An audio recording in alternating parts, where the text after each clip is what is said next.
Hey BookTube, welcome to Jackie's Literary Corner. I'm Jackie and I'm going to do a review, I guess a mashup review as Heather from Bookables calls it, of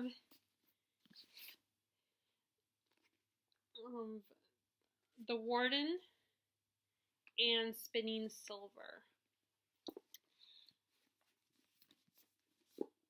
The Warden is my first jump into Trollope, Anthony Trollope. He is a classic British author who I'm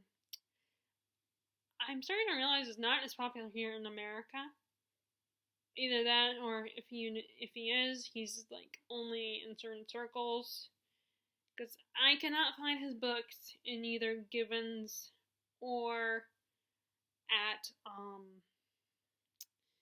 my library. I did find one book by Trollope, but it was a book actually from the series, but it's the fifth or fourth book in the series, so it wouldn't make sense to rate it.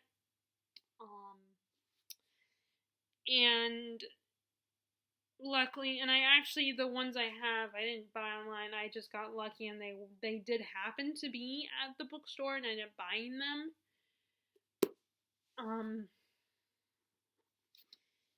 But this is the first book in his Barsetshire series. I don't know how to pronounce that, but it's basically about a town, and I think about the residents that live in the town and their lives. This first book is about the warden of the hospital, John Septimus Harding. He's just this good-natured guy, very moral person, very humble. It's him and his second daughter, Eleanor. And he receives a visit from John Bold, his friend, and the guy who wants to marry Eleanor, that according to the will of John Harum, who is the owner of the hospital, he will get 800 pounds. But John Bold believes that money should go to the poor, to the charity, to the people who need the hospital more than anything. And but the money that he's getting is Harding and his daughter's livelihood. So it's a very moral dilemma. And all these people get involved, like the newspaper, the Jupiter gets involved, and they expose Harding as this greedy, selfish person, that he doesn't want to help the poor people, which is not true. But like I said, the money is his livelihood. And then his son-in-law, the Archdeacon, Dr. Grantley, who's married to his older daughter, he does not like John Bold and insists that Harding keep the money, and basically uses it as an excuse to ruin the man and make him look bad, especially in Harding's eyes. And then his daughter Eleanor, who hates seeing her father in this stressful, agonizing state, ends up pleading to John Bold to, let the suit go and everything, and it's a very messy situation. This is written very much like Dickens, very Dickens-esque in his writing style. In fact, I just started watching Steve Donahue's channel again, and he compared the two writers, saying they're very similar. But he has more love for Trollope than Dickens, which is interesting because their writing is very similar, but I'm guessing it's more that he prefers Trollope's stories over Dickens' stories. So if you're not a fan of Dickens, you might not like Trollope, or you might like Trollope. Who knows? There's a chance that you might like Trollope. I found the story very interesting. It wasn't like the most amazing, but it wasn't bad either. It was very interesting. I liked the characters. I did not like the Archdeacon, but he's the antagonist, so I don't think you're supposed to like him. But it's so, it has a lot of the elements of older books that are very cliche today, and one that might not stand so well today. And another interesting thing about the writing is that Trollope often talks to the reader, especially he talks to the reader referring to the characters and how they are, and even towards the climax of the book, he talks about how we've only seen the weaknesses and the worst side of the Archdeacon. He's actually not that bad of a guy. And and I think today it might not work in today's novels, where it has to be very stylized and only maybe certain people might like it. But in a book that's in a classic like this, it's almost kind of charming in a way that the way he talks addresses the audience. And I think it's actually kind of amusing at times. Like, it makes me think a little bit about what Jay Kristoff does in Nevernight. A little bit. It's different, obviously, but that whole idea of kind of making side notes to the reader in his book. Like the footnotes and stuff. It's beautifully written. Again, if you like Dickens' writing, it is very similar to Dickens, which is very beautiful writing too. And like I said, I like all the characters. They're both sympathetic and frustrating at the same time. You can definitely understand all these characters' points of view. The Archdeacon, that's not so much. But maybe people disagree with me.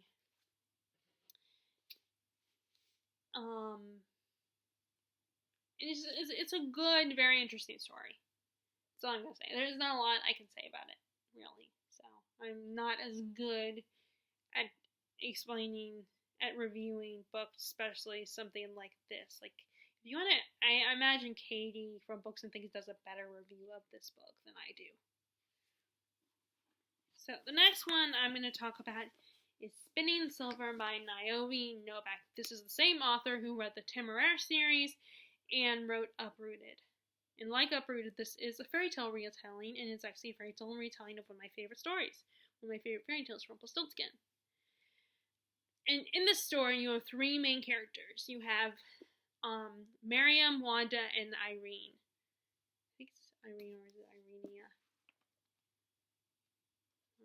Oh well. I'm just saying it's Irene. It will take too long to find her name.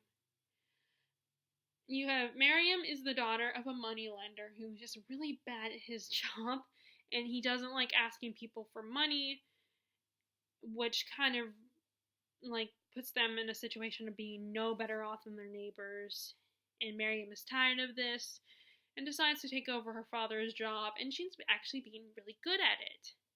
And even though, and she's accepting of the fact that her neighbors don't really like her because of that, how she can seem very hard on her neighbors to make sure they pay their debts and give her the money that they've borrowed from her.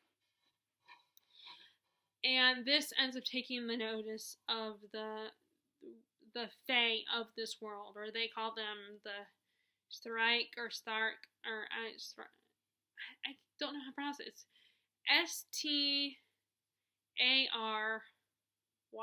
I think? Does it say in the back of me?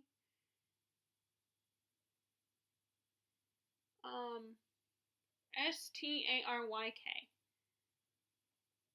They notice her skills and realize she can essentially turn silver into gold. And the Winter King of that world offers her a deal.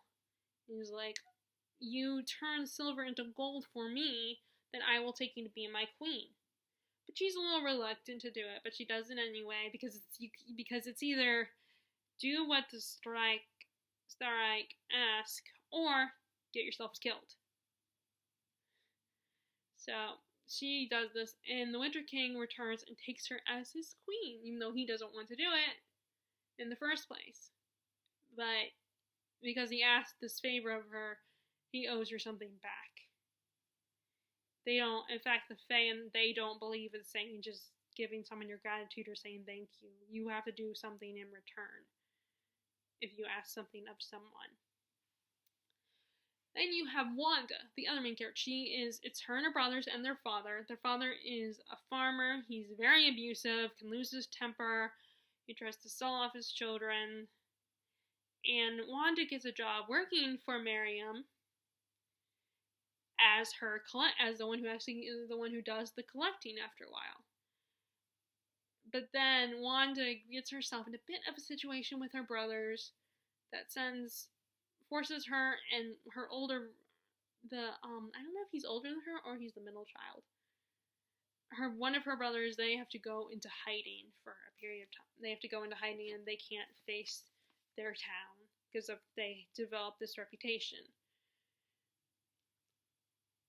And then you have Irene, who is the Duke's daughter. He wants to get her married off, so he tries to send her to put her up to be married to the Tsar. And the way he does this, so to make sure and guarantee it will happen, is he has her uses strike magic to, by using these pieces, a silver crown that has the power to make her look really glamorous and beautiful. And it catches the eye of the Tsar, and he takes her to be his queen. But like with Miriam, it's not a happy situation. It's very there's not a lot of love in their situation, and the Tsar has has his own little demon, a fire demon that wants to eat Irene. So she has to try to find a way out of that situation so she won't get eaten, and at least to negotiate with the monster. This, like Uprooted, is very slow moving, but it's a very beautifully written book. And I found all the characters very interesting, and one could argue they might be more interesting than the main character, Agnieszka. I don't remember how to say her name in Uprooted, because they're a lot stronger and less submissive, and people remind me that Uprooted, like, our Agnieszka, or what the Uprooted main character is a bit of a weaker character, very accepting of being pushed around. Although Wanda is very reminiscent of her, in a way. But these girls definitely have more backbones than her. I also found that there is romance in the story, but I feel like with some of the romance, one could argue that it kind of comes a little bit out of, someone could say it does come a little bit out of nowhere. Like, I feel like the romance between the Tsar and Irene, whatever her name is, that one is a little more, you see that one a little bit more, because I feel there's a point in the story where whenever she's wearing the silver crown, it creates illusion of glamour. She looks seen as really beautiful, and people worship her, and they're like, "Oh, you've won such a beautiful queen and everything." And the Tsar just does not get it. And I think that might have something to do with the fact that he's half Fae. He doesn't get why Irina is seen as so beautiful, and it bugs him constantly. He's constantly asking people, "Look at her, tell me what you see." And whenever they say, like, they imply, "Oh, she's so beautiful" and everything, and he's like, "What? Why? How? Why are you not seeing that I'm not seeing?" But then there are times when he refers to as my darling queen, and he just gets so annoyed. But at the same time, I think he also gets a little jealous that these people see what he can't seem to see, and I imagine he doesn't want to share his new queen, even though he doesn't like her at first. So I feel like with them, it's a little more obvious that there is leading to a romance. But with the Winter King and Miriam, I feel like it's not as obvious. But it does kind of go in that direction. It does go in that direction.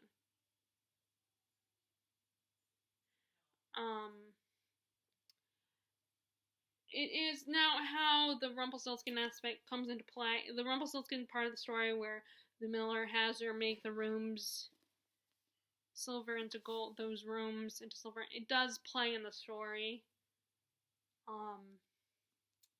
Like, there's one point where Marion decides she wants to go back to her world to go to her cousin's wedding, and he makes a bargain with her that if you make my storerooms of silver into gold, then you can go. And that's kind of in the same thing in the original fairy tale, where the king asks the miller's daughter,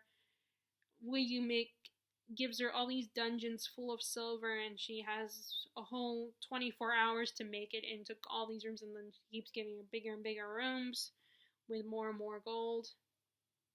More and more silver. Although Marion is smarter and gets more help than he does, than the miller's daughter does. The Fae are very interesting in this. I feel like you could argue this is a very soft magic system. I could be wrong. because there's really no set rules and restrictions. It's not a very complicated system, but the closest to a rule is that the Fae, I'm just going to call them Fae, because I don't even know if I'm pronouncing it right, what they're called, but like I said before, they're not big on, they don't just want gratitude. You have to do something for them in return. A favor for a favor.